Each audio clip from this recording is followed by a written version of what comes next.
There is a garden party today, in a garden 2 streets away, with a yellow gate and a long green lawn and bunting strung between the trees. Pink and white and yellow triangles, moving gently in the warm afternoon air. A little boy is standing at the window. His name is Thomas. He is 4 years old. He has light brown hair and very neat ears and a habit of holding the hem of his jumper when he is not sure about something. He is holding it now. The party is for his neighbour. Her name is Anna. She is turning 5 today. Thomas has known Anna his whole life. They have played together many times, in the garden, in the park, on the pavement, outside their houses with chalk. But that is just the 2 of them. Today, there will be many children. Children Thomas does not know. Lots of voices, lots of faces, lots of everything. He can see the garden from the window, the bunting moving in the breeze. Some children already there, running across the lawn. He watches them. They seem very easy about it all, very comfortable, as if parties are simple things. Thomas is not sure parties are simple things. His mother comes into the room. She looks at him at the window. She does not say, "Hurry up." She does not say, "You will be fine." She just comes and stands beside him. She looks out at the garden too. "There is bunting," she says. Thomas nods. "Pink and white and yellow," he says. She nods. "Those are good colours for bunting," she says. They stand together for a moment, just looking. His mother crouches down beside him. She looks at him carefully, the way she does when she is really looking. Not just glancing, really seeing. "Butterflies," she says. Thomas considers this. He looks at his tummy. "A little bit," he says. His mother nods slowly. "That makes sense," she says. "New people are a big thing." Thomas looks at her. She is not trying to make the butterflies go away. She is just saying they make sense. This helps somehow. More than making them go away would. "Do you know what?" his mother says. "When I was little, I felt shy too." Thomas looks at her. He finds this very hard to believe. His mother seems like someone who has never been shy in her life. "Really?" he says. "Really?" she says. "At parties? At new places? Sometimes just walking into a room full of people?" "What did you do?" Thomas asks. His mother thinks about this. "I held someone's hand," she says, "until I felt ready, and then I let go." Thomas thinks about this. He looks back at the garden. The bunting is still moving. The children are still running. One of them has a balloon on a string, red. It bobs above her as she runs. "Can I hold your hand?" Thomas says, "for a bit." His mother holds out her hand. He takes it. They go out the front door together. The afternoon air is warm and smells of cut grass and somewhere, faintly, of something sweet being cooked. The street is quiet, just the sound of the party 2 houses down. Voices and music and the particular happy sound of children outside on a summer afternoon. Thomas holds his mother's hand. He does not hold it very tight, just enough, just the right amount. They walk slowly past the postbox, past the house with the roses along the fence, past the blue car that is always parked in the same spot. 2 houses. Does not take long. The yellow gate is open. Thomas stops at it. He looks in. The garden is bigger than it looked from the window. The lawn goes quite far back. There are tables along one side with food on them, sandwiches and crisps and small cakes with pink icing. And in the middle of everything, Anna. She is wearing a yellow dress. She has a paper crown on her head. She is laughing at something. Her whole face is laughing, even her eyes. She sees Thomas at the gate. She stops laughing. She waves, a big, uncomplicated wave. Thomas, she says, you came.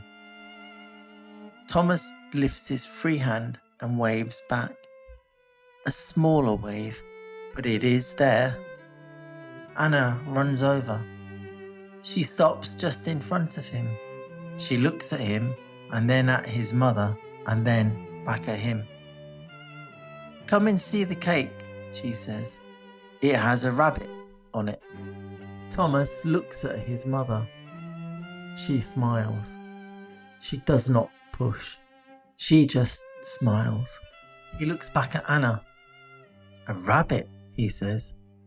Anna nods very seriously. A white one, she says, with a pink nose. Thomas steps through the yellow gate. He is still holding his mother's hand, but he steps through. They walk across the lawn together. The grass is soft underfoot, a little longer than it should be. The way garden grass gets in summer. It brushes the tops of Thomas's shoes. Anna walks ahead of them towards the table with the cake. She knows exactly where she is going. She weaves between the other children easily. Thomas watches her. The cake is on the table at the far end. It is white and round and quite tall. And on the top, just as Anna said, a rabbit, white, with a little pink nose made of icing. Its ears are very long. It sits in a small nest of green icing grass. Thomas looks at it for a long time. It is an excellent rabbit. He says so. Anna looks very pleased. I helped choose it, she says. A boy comes to stand beside Thomas. He is about the same age. He has red shoes and a striped jumper. He is also looking at the rabbit on the cake. Good rabbit, he says, to no one in particular. Thomas nods. Very good rabbit, he agrees. They stand there together for a moment. 2 boys looking at a cake rabbit. Then the boy in the red shoes looks at Thomas. Do you want to see the worm I found? He says. Thomas considers this. Yes, he says. All right. And just like that, they walk off together across the lawn. Thomas looks back at his mother once. She is standing near the gate still. She gives him a small nod. He turns back and keeps walking. The boy's name is Jack. He found the worm near the flower bed at the back of the garden. He has put it carefully in a small pile of earth beside the roses. They crouch down and look at it together. It moves very slowly, in no particular direction. Thomas watches it. The garden sounds go on around him, voices and music and the occasional burst of laughter. But down here, crouching in the grass, it is quieter. Just him and Jack and the worm going about its business. Thomas's tummy is not doing the butterfly thing anymore. He checks. No, it is just a normal tummy now. He is not sure when that happened, but it did. They stay by the roses for a while. Jack tells Thomas about worms. He knows quite a lot about worms. Thomas listens. He learns several new things. Then Anna finds them. She has 2 cups of juice, one for each of them. Orange juice in paper cups. She hands them over very carefully so they do not spill. They sit on the grass together, the 3 of them drinking their orange juice. The bunting moves above them, pink and white and yellow. The afternoon goes on. There are games on the lawn. Thomas does not win any of them, but he plays. That is something. That is quite a lot. There is a moment late in the afternoon when Thomas looks around the garden, at the children on the lawn, at Anna in her yellow dress and paper crown, at Jack in his red shoes, at the tables with the food and the cake and the excellent rabbit, at the bunting moving gently in the warm air. He thinks about this morning, standing at the window, holding his jumper hem, the butterflies, and here he is now, in the garden, with orange juice and a new friend who knows about worms. He did not stop feeling shy all at once. It just got smaller, slowly, without him really noticing, until it was just a small, quiet thing at the back of the afternoon. Not gone, just smaller. His mother comes to find him as the afternoon grows golden. She walks across the lawn towards him. He sees her coming. He waves. She waves back. Good, she says when she reaches him. Thomas thinks about it properly, about the gate and the lawn and the worm and Jack and the orange juice and the bunting. Good, he says. They say goodbye to Anna. Happy birthday, says Thomas. Anna puts her arms around him briefly, very briefly. She is already turning to the next thing. That is Anna. She has always been like that. Come back tomorrow, she calls after them. We still have cake. Thomas and his mother walk home. Through the yellow gate, down the street, past the blue car and the roses and the postbox. Thomas does not hold his mother's hand this time. He walks beside her, his hands in his pockets. The street is warm and quiet in the late afternoon sun. Long shadows lie across the pavement. A blackbird is singing somewhere above them, clear and easy and very fine. Thomas listens to it as he walks. He thinks about Jack and the worm. He thinks about the rabbit on the cake. He thinks about standing at the yellow gate this afternoon, the butterflies in his tummy, and going in anyway. That was the one thing, he thinks, going in anyway. Even with the butterflies, even holding someone's hand. Going in. They reach their front door. His mother puts the key in the lock. The door opens. The house smells like home, warm and familiar and exactly right. Thomas steps inside. He takes off his shoes. He puts them neatly by the door. His mother comes in behind him. She puts her hand on his shoulder for a moment. Just a moment.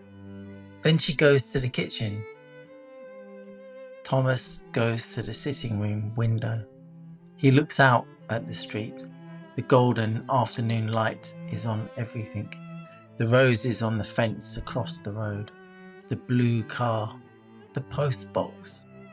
2 streets away, the party is still going on. He can just hear it if he listens.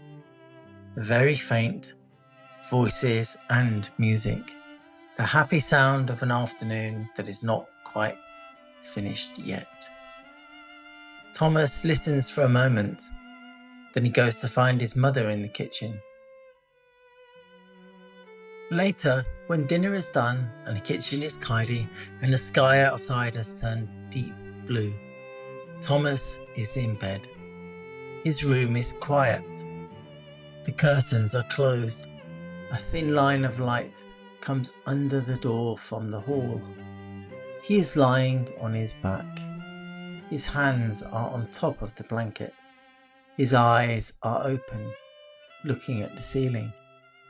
He thinks about the party, about the gate, about the butterflies, about his mother's hand, about Jack's red shoes and the worm that went in no particular direction, about Anna's paper crown, about orange juice in a paper cup on a warm lawn. He thinks about tomorrow. Anna said there was still cake.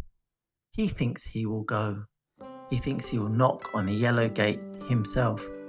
He thinks he can do that. The butterflies might come back. They might. That is all right. They can come. He knows what to do now. You hold someone's hand until you are ready, and then you let go. His eyes are heavy. The ceiling is soft and dark above him. The line of light under the door is warm and steady. Outside, somewhere in the dark garden, the blackbird has gone quiet.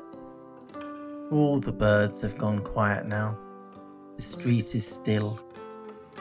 The bunting 2 houses away is still too, hanging in the dark, pink and white and yellow.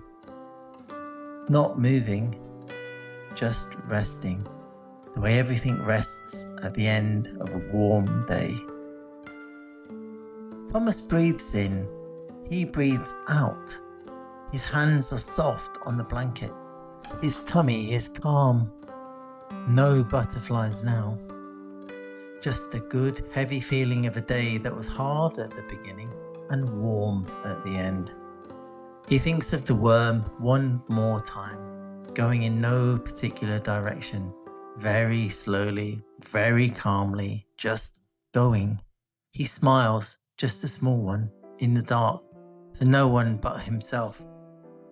And the room is still. And the light under the door is steady.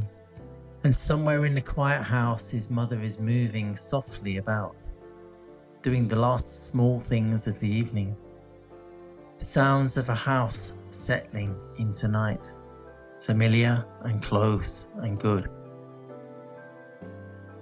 And Thomas is here, warm in his bed, at the end of a day he was not sure about this morning, a day that asked something of him, and he gave it, quietly, in his own way, in his own time.